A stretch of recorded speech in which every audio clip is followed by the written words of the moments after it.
Hey there, everybody. Hope you guys are doing well, and it is good to see you again.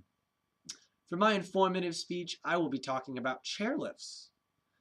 More specifically, I'm going to talk about how chairlifts work, how to ride one, some safety tips, as well as what they're used for.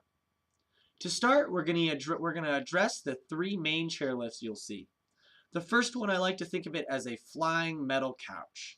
It's essentially a metal seating arrangement with some padding for people's seats. This chairlift can seat up to 8 people. It generally will seat 4 people, but it can go from 2 people to 8, which is a pretty good amount of people to carry up to the top of a mountain. The next one is a little more advanced. This one is called a gondola. This chairlift allows you to go inside of a metal box that has some windows and essentially take a sheltered ride up to the top of the mountain, which can be very nice in the winter. The third one is called a tow rope. This is essentially a rope that you can grab onto and it'll tow you up to the top of a hill and is used on smaller mountains or smaller hills so people can quickly ride to the top of the hill. Now, you may be wondering, well, how do these chairlifts get all the way from the bottom of the mountain to the top? So, generally, most chairlifts will use a system that has a clamp at the top of the gondola or regular chairlift. This clamp will clamp on to a very thick wire, very thick round wire. This will keep the chair stationary, and the wire is continuously running from the bottom of the mountain all the way up to the top. And then when it gets to the top, it circles back around and it heads all the way back down to the bottom. So this allows for people to take the chairlift up to the top, and if they don't want to ski down or mountain bike or anything like that, they can ride it down, which is a pretty cool feature. This is how most chairlifts I've seen work. I have not seen a different system yet, but yeah, I hope that shines some light on how they work. To my next point, I am going to talk about what chairlifts are generally used for. The most popular use is skiing and snowboarding.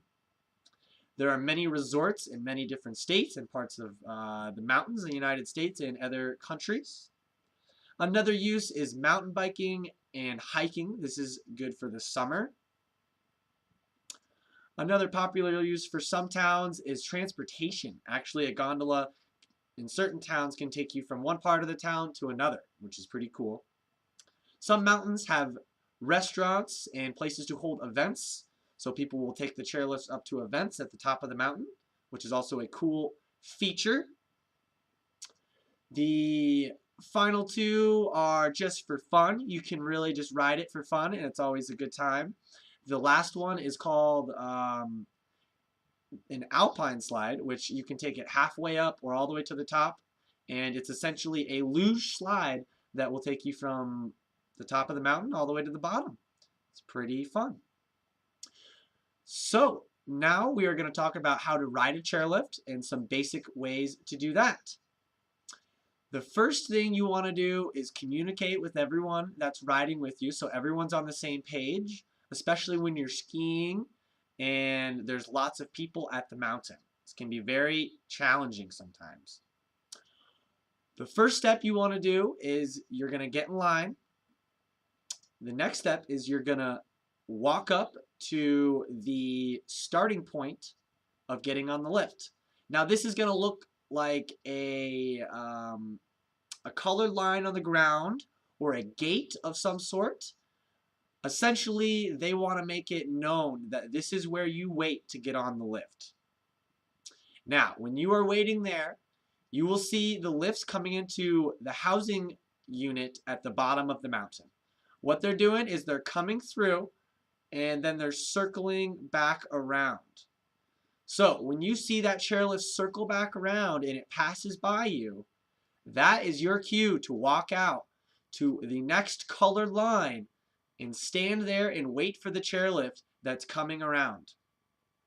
Now, when you get out to that colored line and you're waiting for your chair, what you want to do, turn around, make sure you can see the chair, and then you're going to put your arm out behind you. Now for a gondola, this is much more simple. All you have to do is go ahead and put your skis in the ski holder or mountain bike and stuff and just get in. And the doors will shut and you're fine. Now the other chairlifts that I was just talking about, those are a little bit harder and require you to sit back as far as you can once you get on the chairlift, and then there will be a safety bar for you to pull down and keep yourself safe. Now, while riding the chairlift, you want to make sure you keep stationary and keep your back to the chair. Once you get to the top, the chair will slow down so that you can get off. This will allow for a safe exit of the chairlift and will give you time to react. Awesome. Well, thank you for listening, guys, and I appreciate you guys watching my video. I hope you learned some stuff about how chairlifts work, how to ride them, and some small safety tips on what to do while you're on the chairlift. Thanks for listening, and I look forward to seeing you guys next time. Bye-bye.